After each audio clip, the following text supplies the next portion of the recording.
नमस्कार मंडळी. अक्षय या शब्दाचा अर्थ ज्याचा कधीही क्षय होत नाही, म्हणजेच अनंत किंवा शाश्वत आहे.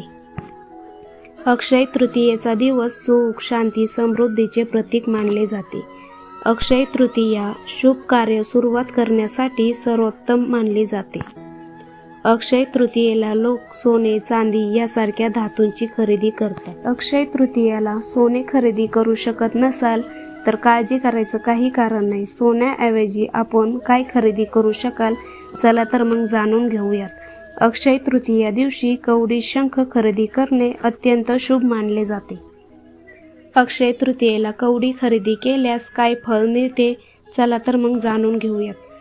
हिंदू धर्मात अक्षय तृतीयेचा दिवस खूप शुभ मानला जातो. सोने आणि चांदी व्यतिरिक्त कवडी खरेदी केल्या जातात. ज्योतिषशास्त्रानुसार अक्षय तृतीयेच्या दिवशी कवडी शंख खरेदी करणे शुभ मानले जाते. धार्मिक श्रद्धा आहे की कवडी देवी लक्ष्मीला खूप प्रिय आहे.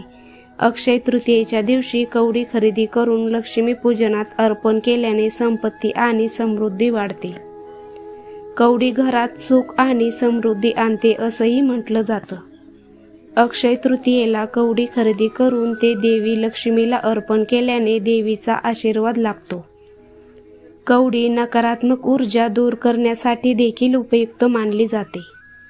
अक्षय तृतीयेच्या दिवशी 11 कवडी खरेदी करावी आणि त्याला लाल कापडात बांधून लक्ष्मीला अर्पण करून मग ते तिजोरीत किंवा कपाटात ठेवावे. अशा प्रकारे कवडी खरेदी केल्यास आपल्याला काय फायदे होतात हे जाणून घेतले. व्हिडिओ आवडला असेल तर चॅनलला लाईक करा, सबस्क्राईब करा. धन्यवाद.